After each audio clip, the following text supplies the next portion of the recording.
Hello, I am Dr. Pearson, and this is your first lecture for Anatomy and Physiology 1. We're going to introduce the human body in this first lecture and kind of get you started on learning about the amazing features of the human organism. So let's get started. The first thing we want to do is we want to outline some learning objectives. So what we hope to cover in this initial lecture is we hope to be able to differentiate between anatomy and physiology. So what is anatomy, what is physiology, and how do we apply these concepts to what we're trying to learn. Secondly, what we want to do is we want to be able to list and describe the 11 organ systems and their basic functions. So we're not going to spend a lot of time talking in depth about these organ systems in this lecture, but as you move through Anatomy and Physiology 1 and 2, you'll cover these 11 organ systems in more depth. Thirdly, what we want to do is we want to compare and contrast positive and negative feedback mechanisms. So these are mechanisms that we use as human organisms to regulate our internal kind of environment or our internal body balance to make sure that we stay healthy. And finally, what we want to do in this lecture is we want to demonstrate proper uses of organization and terminology. So how do we talk about where specific body parts are located, and how do we use directional terminology to communicate effectively both with our classmates as well as with other healthcare professionals. So what we want to do now is we want to define the terms anatomy and physiology. This is an anatomy and physiology course, so it makes sense we should define those terms. So anatomy is the study of biological structure. So what does a particular structure look like, and how does its structure kind of determine what it does? So we can see there's a couple of structures that I've put here on this slide. The first one is the heart. And we can see that the heart kind of has a triangular shape. If we look next to the heart, the image that I've put next to the heart is a bone, and that bone has more of a linear shape. So we can just appreciate the differences in their structure very easily by looking at them. If we take a little closer look, what we can see is the heart. If we open the heart up, we can look and we can see that the heart has some chambers, and these chambers are going to be important in what the heart does, and that's allowing blood to flow through the heart and out to the body. If we take a look at the bone, we can see the bone doesn't have chambers, but what the bone has are these structures called bony projections. So they're given specific names, but essentially what they do is they allow muscle and connective tissue to attach and pull on the bone so that we can move. When we're studying anatomy, we can study anatomy in a couple of different ways. We can do so by just looking at the anatomical structure with our eyes, and when we do that, we're studying structures in a gross or a macroscopic sense. So we're using the unaided eye. So when you hear the term gross or macroscopic anatomy, you want to think unaided eye. But we can't see everything with the unaided eye. When we want to see structures that are smaller, we need to use instrumentation, and the instrument that is most commonly used is the microscope. And when we use a microscope to study smaller anatomical structure, we call that microscopic anatomy study. So we are using instrumentation here. And when we use the microscope, what we do is we look through an eyepiece and we use some different lenses that allow us to magnify the structure to different degrees. And those lenses are called objective lenses. You're going to use these in your first lab, and you'll have a better understanding of what they do then. So when we look into the microscope to study the anatomical structure, well, what do we see? Well, here's a picture of what you might see if you look through a microscope and you're looking at the heart. And you're probably thinking to yourself, well, that doesn't look like the heart that I know, with the chambers and with vessels connected to it. But what we see here these are heart cells. So we call these cardiac, so cardiac for heart, myocytes. Okay, myo means muscle, cyte means cell. These are cardiac muscle cells, and they have an anatomical structure. They have borders, and they have organelles within them, and they have proteins within them that we can study, and all of that is part of the anatomy. Well, if we look at a bone on a microscopic scale, well, what do we see? We don't see the structure that we see with the cardiac myocytes. It looks significantly different. And what I've shown here is, if we were to look under the microscope, this is a picture of bone tissue. And if we were to zoom in even further, we were to get a really powerful microscope, we could actually see the cells that make up that bone tissue as well. So these are bone cells. Okay, we'll talk about those a little later on the semester. They're called osteocytes. But we can see anatomical differences without using instrumentation, and we can see some really fine detail if we do use instrumentation. Okay, so what we want to do now is we want to talk a little bit about how we measure anatomy. So when we measure anatomical structure, we use something called the metric system. So you may not be that familiar with this system of measurement, but it's important that you become familiar with it, because that's how we measure anatomical structure. So on the left here it says measuring gross anatomy. So we know that gross anatomy is going to be structures that are larger. And on the right it says measuring microscopic anatomy. So we know that these structures are going to be smaller. So we're talking about, when we're measuring microscopic anatomy, things that we generally can see with a microscope, for example. Let's take a look at measuring macroscopic or gross anatomy first. So what I have here is a ruler. So you're going to be using rulers this semester in lab, and the side that you want to pay attention to is the metric side. Okay, so if you look at the metric side, you can see cm is centimeters, so that's a metric unit of measurement. The other side is the US standard of measurement, and we don't use that when we're talking about anatomical measurement. So let's take a look here when we're measuring length.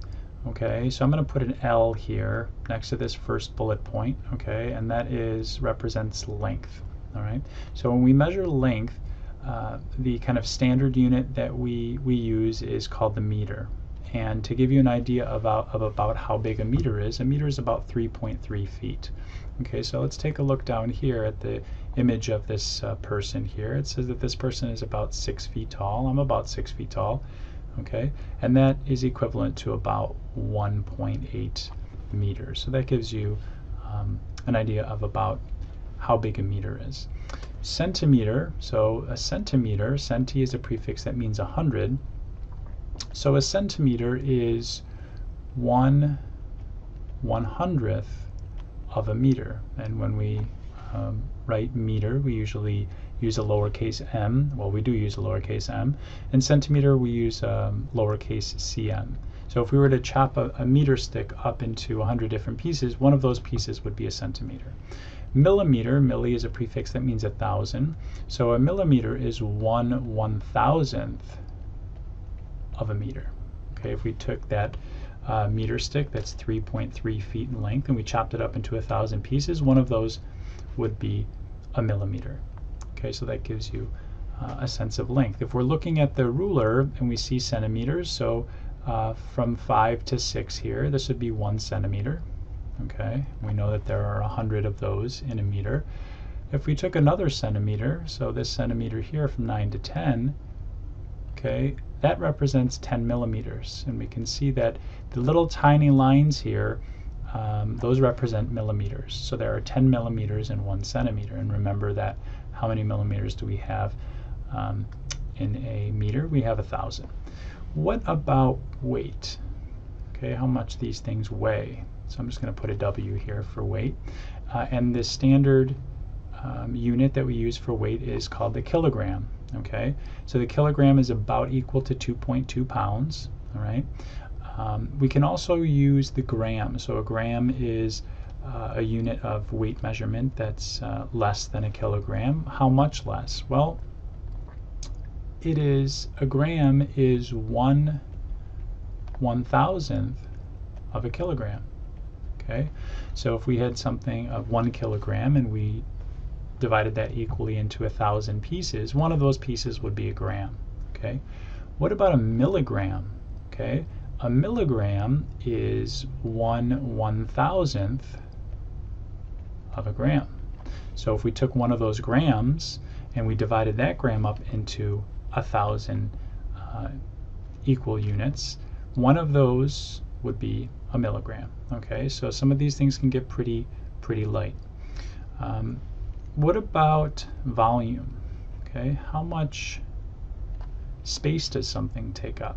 Well, the unit for volume, okay, and oftentimes when we're measuring volume or we measure fluids, is the liter. And to give you an idea of how much a liter is about 0.26 gallons. So the gallon of milk you have at home in your fridge, about 25% of that, or 1/4 of that gallon, is 1 liter.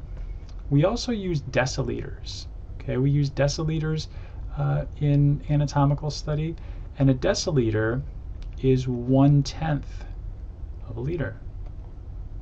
Okay, so if we took that liter and we divided it into 10 equal parts, one of those parts would be a deciliter.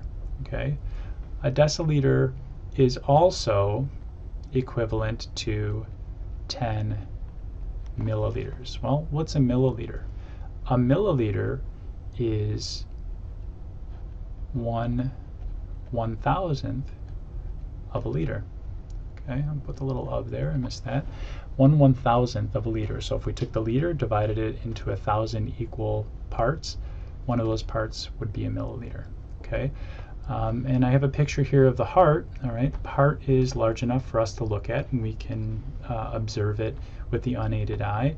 And when we measure the length of the heart, we can say that the heart is so many centimeters across, right? So heart might be about 6 or so centimeters across, and maybe about 8 or so centimeters in length. Okay, so that's how we would measure the heart. We wouldn't measure it in meters because the heart isn't even 1 meter in length. Okay, when we measure the heart in weight, we can say that the heart is so many grams, or that there's so many milliliters of blood flowing through it. Okay, what about when we study microscopic anatomy? So microscopic anatomy is a little more difficult to study. Let's take a look at some perspective here. So I just want to give you an idea of how small some of these structures are that we're going to be talking about this semester. So if we take a look here at a coffee bean, so a coffee bean is about 12 millimeters in length and about 8 millimeters across. Okay, you can see a coffee bean compared to a grain of rice. Well, let's zoom in and let's see how small some of these structures are we're going to be talking about. Well, there's a sesame seed, okay, and a sesame seed is about 3 millimeters in length by 2 millimeters across. Here's a grain of salt, okay, it's about 1/2 millimeter or so. And as we get smaller and smaller, we can see some of these smaller structures. The human egg, okay, and the human sperm, they're pretty small. Okay, we don't use millimeter measurements anymore. We use this new measurement that we're going to talk about, which is called a micrometer.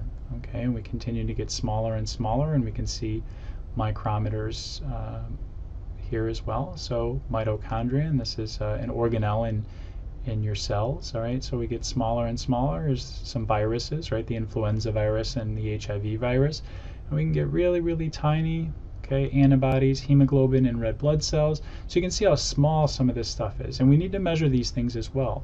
Okay, so when we do that, how exactly is it that we measure the? Okay, so how is it that we measure these structures? Well, we use a unit of length. Okay, so I'm going to put L here for length, and we're studying microscopic anatomy, called the micrometer. Okay, and a micrometer is 1/1,000,000th of a meter, and we represent micrometer with by UM. So we use that as the unit. What about weight? Okay, we use microgram measurements. So a microgram is 1/1,000,000th of a gram. Okay, what about microliter? What does that stand for? Well, that's volume. It's a very, very tiny volume. So that's 1/1,000,000th of a liter. And we're measuring small structures. So for example, if we were to take a look in the microscope and see some cardiac myocytes, we could measure their length. Well, how long are they? Well, a cardiac myocyte can be about 100 micrometers, so UM, in length by about 25 micrometers or so. in width. Okay, so that gives you an idea of how small some of these structures are. Okay, so what we want to do now is we want to talk about how we study anatomy. So we said that we can look at anatomical structure with the unaided eye. That's gross anatomical study, or we can use instruments. That's microscopic anatomical study. So what we want to do is we want to think about, what did the doctor do last time you went to see him or her? Well, what they did was they listened, right? So this is called auscultation, and oftentimes we use an instrument to do this, and that's a stethoscope. So in this picture here, this image, we can see the physician listening to different areas of the thoracic wall and listening for heart sounds. So we can get some information about the patient's heart, or the patient's lungs, or the patient's bowel by listening. Okay, so that's one way we can study anatomy. We can also touch. Okay, so we can palpate things. We can feel if a bone is broken by running our fingers over the surface of the skin. If the fracture is severe enough, we can palpate lymph nodes. So, for example, the last time you went to the doctor, he or she may have felt on your neck. Okay, so in the front of the back of your neck, feeling for enlarged nodes. What else can we do? Well, we can manipulate. So what manipulate means is to move around. So if you hurt your shoulder playing basketball or some other sport, and you went in to see the doctor probably looked at your shoulder, touched your shoulder a bit, and then moved it around to make sure that there wasn't a loss of range of motion, or that all of the muscles and the connective tissue structures were intact. We can look, right? So we just use our eyes. We look. We can see that anatomical structure might have a certain shape, or the skin may have a certain color. We could see that a wound might be weeping or have pus coming out of it, or that a rash is scaly or red, and that might give us some information about the anatomical structure we're studying.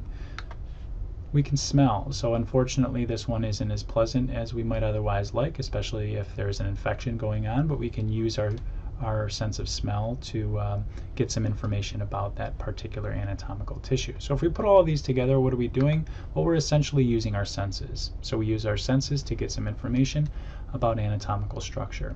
Before we move away from this slide, one thing I do want to point out, if we take a look here at the image of this anatomical structure here on the right, what I want to mention to you is, when we're identifying structures as they pertain to the human organism, we're always going to identify them as the mirror image of what we see. So for example, this, even though it is our left, it is the right of the image we're studying. So all of these structures that are on the right side, these are all going to be right-sided structures.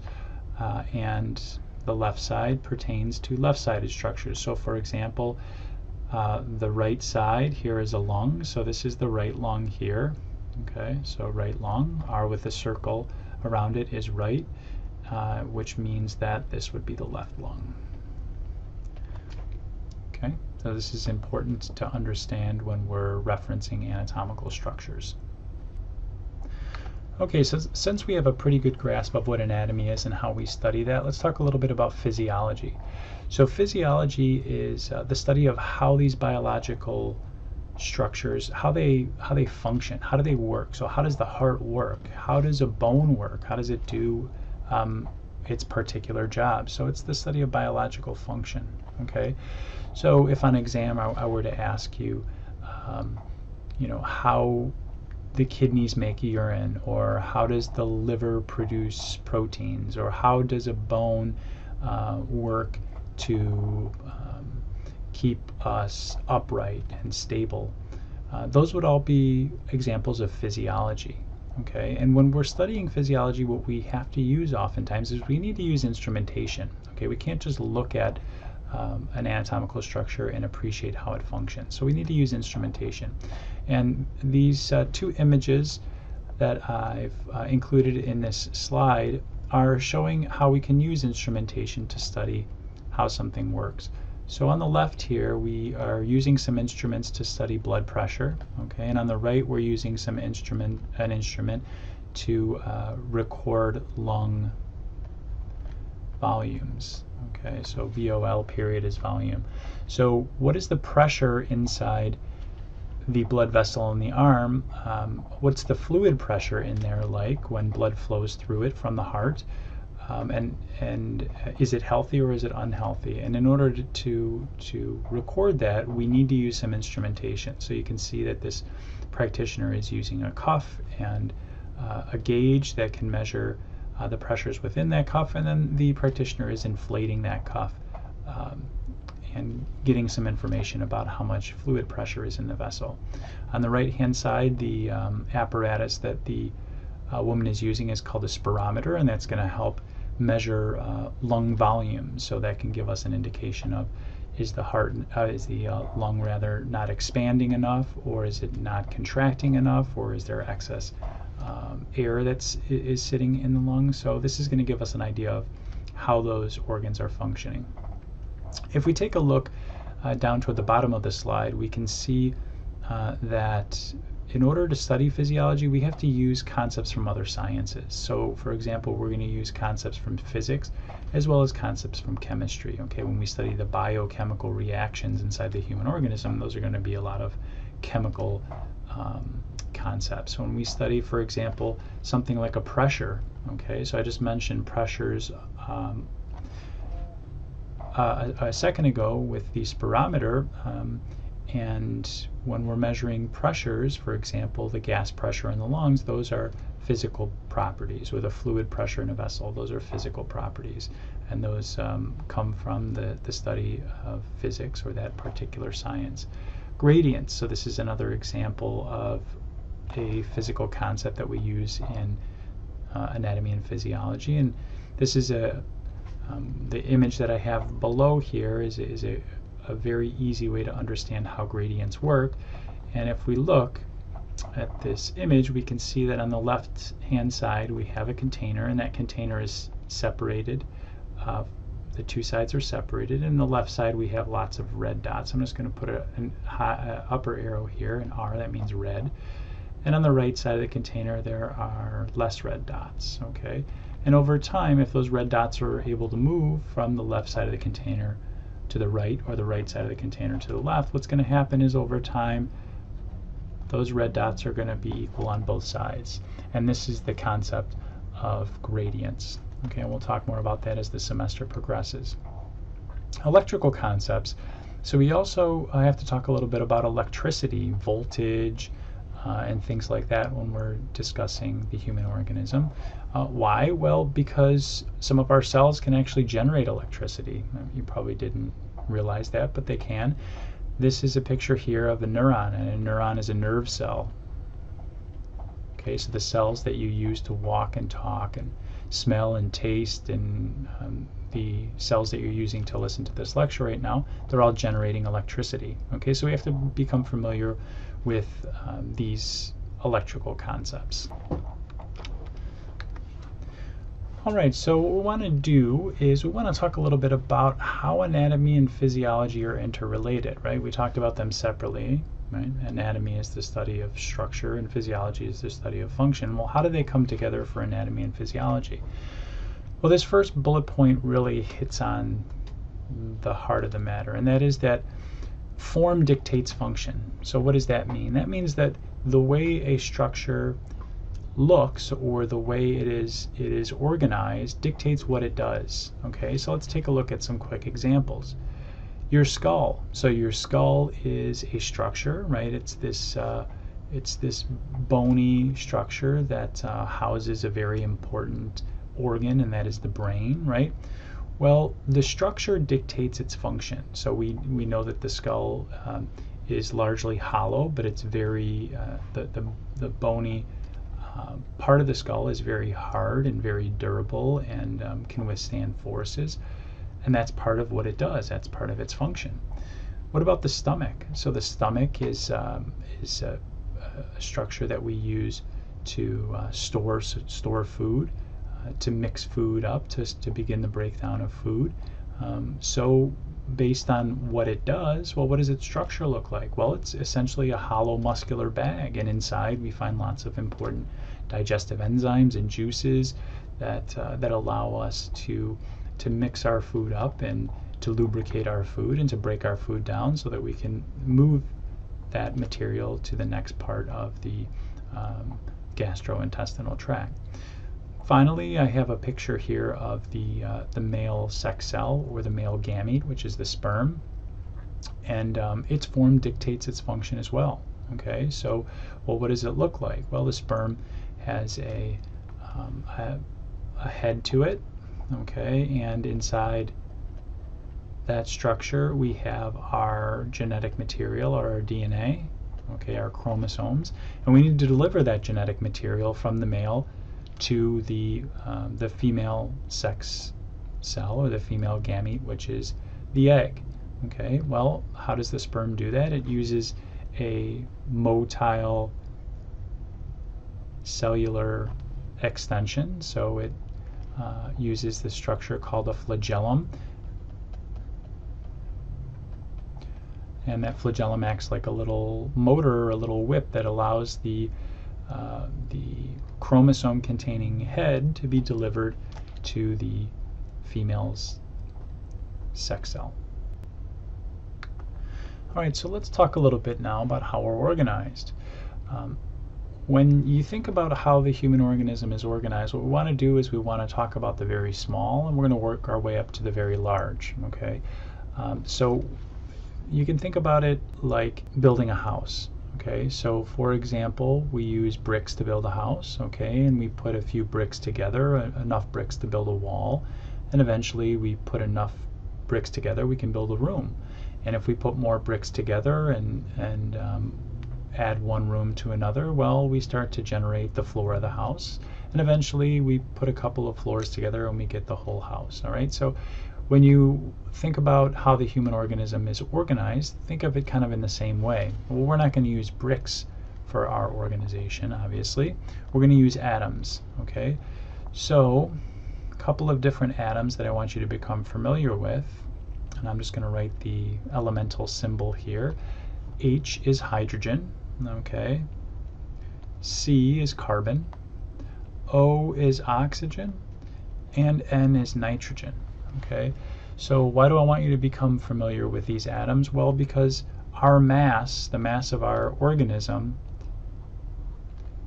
is 96% of those four atoms. Okay, the other 4% comes from many other atoms. Okay, chlorine and calcium and potassium and sodium, and all of those other atoms are extremely important in our chemical makeup, but these four atoms constitute 96% of our mass. Okay, so when we put those atoms together in specific ways, we can form molecules. Okay, so that's kind of the next level up from atoms, is molecules. So I think we're all familiar with this molecule, H2O, so that's 2 atoms of hydrogen and 1 atom of oxygen. And well, we're about 60% H2O. Okay, so that molecule there makes up about 60% of who we are. So we've got all different types of molecules that come together and they form larger structures. Okay, and some of those larger structures are macromolecules, and eventually we can build organelles, which are the component parts of a cell. But eventually what we can do is, if we put enough molecules together in the right way, we get cells. Okay, and a cell is kind of its own little living community, just like Cicero is a community, and there's a bank, and there are flower shops and grocery stores. So too is a cell. So a cell can kind of almost live on its own. Okay, it doesn't need the communication with its neighboring cells, but when we put those cells together, we can get tissues. Okay, so by definition, what a tissue is a tissue is a collection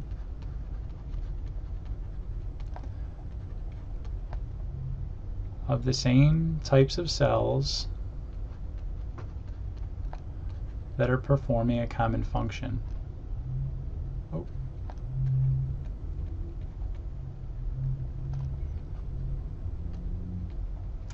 FXN is function, so I'll abbreviate things quite a bit throughout the semester, but FXN is function. So if we take a group of the same cells, so for example, if I have a group of skeletal muscle cells and I put them all together, well, they all do the same thing. They all can contract and relax, and that's what our muscles do. And when we put those cells together, they form a tissue, okay? And the human organism is made of 4 different types of tissue, and we'll talk about those as the semester progresses. Well, what if we take some tissues and we put them together? Well, we can get structures called organs, okay? And well, what is an organ? By definition, an organ is 2 or more tissues that come together to perform a common function. Okay, so for example, we all know that the heart is an organ, right? Well, the heart has a couple different types of tissues, right? So muscular tissue, the heart's a muscle. It also has nervous tissue in it. Okay, that's another type of tissue, one of the 4 types. So by definition, just by having those 2 types of tissues, the heart is considered an organ. Okay, the bone, is a bone an organ? You probably might not think a bone is an organ, but in fact it is. Okay, so a bone rather has nervous tissue in it, right? If you've ever hit your shin, you can attest to the fact that a bone does have neural innervation or nervous tissue in it. A bone is also largely connective tissue. Okay, so those are 2 tissue types come together to perform a common function. That gives us an organ. Well, what about an organ system? Okay, what is an organ system? So an organ system is 2 or more organs that perform a common function, right? So, for example, the urinary system, that's an organ system. Well, what are some organs that are associated with the urinary system that might be working together to perform a common function? Well, your kidneys, right? They make urine for you. And your bladder, the area where that urine is stored. So those are 2 organs, and they're performing a common function. So that's an organ system. Okay, and we have 11 of those, which we'll talk about on the next slide. But finally, we put all 11 organ systems together. They work cohesively for the health of the organism, and that's what we have. So the largest piece of the puzzle here is the organism. That would be kind of analogous to our house. Okay, let's take a look at those 11 organ systems that I mentioned on the last slide. So the first organ system that we want to become familiar with is the muscular system, and we'll talk about this organ system this semester. So what is the basic function of the muscular system? The basic function of this organ system is movement. Okay, so when we talk about movement, most of us think of moving arms and legs around, and that's, you know, one function of the muscular system. But what about beating our heart? Okay, that's muscular movement as well. What about moving food through our intestine? Okay, that's a type of movement, and that's all accomplished by muscular tissue. The next organ system is the skeletal system, so we'll talk about this system as well this semester. And the major function, of the skeletal system is support. Okay, so it's supporting us, it's keeping us upright. Okay, without the skeletal system, we'd all kind of be slugging around on the floor. Okay. The next organ system I want to mention very briefly is the nervous system. Okay, so the nervous system, this is probably our most important organ system, and that is that the organ system allows for means of communication. So I can talk to you, you can understand what I'm saying, I can hear what you're asking. All of that is a product of the nervous system, and the nervous system allows for communication. This next organ system you may not be completely familiar with, but that is the endocrine system. So the endocrine system is also a system of communication, but the endocrine system doesn't use specialized cells like the nervous system does, nerve cells, to communicate. What the endocrine system does is it uses chemicals, blood chemicals called hormones, that allow one cell to communicate with another cell, and in fact have some control over that cell. The next system is the cardiovascular system. Okay, so the cardiovascular system is the system of the heart and the blood and blood vessels. And cardiovascular system is an important system in transport. So we're going to be able to transport blood around the body. We're going to transport oxygen and nutrients to tissue using this system. Next is the integumentary system. So this is your skin essentially. Okay, and one of the functions of the integumentary system is it provides a barrier for us. So it's very important that we provide a separation between our internal environment and our external world. Okay, so pathogens, disease-causing microbes aren't able to freely get into us and cause infection. The next system you might not be that familiar with, but you will become familiar with it in Bio 104 if you take it, and that's the lymphatic system, or the immune system.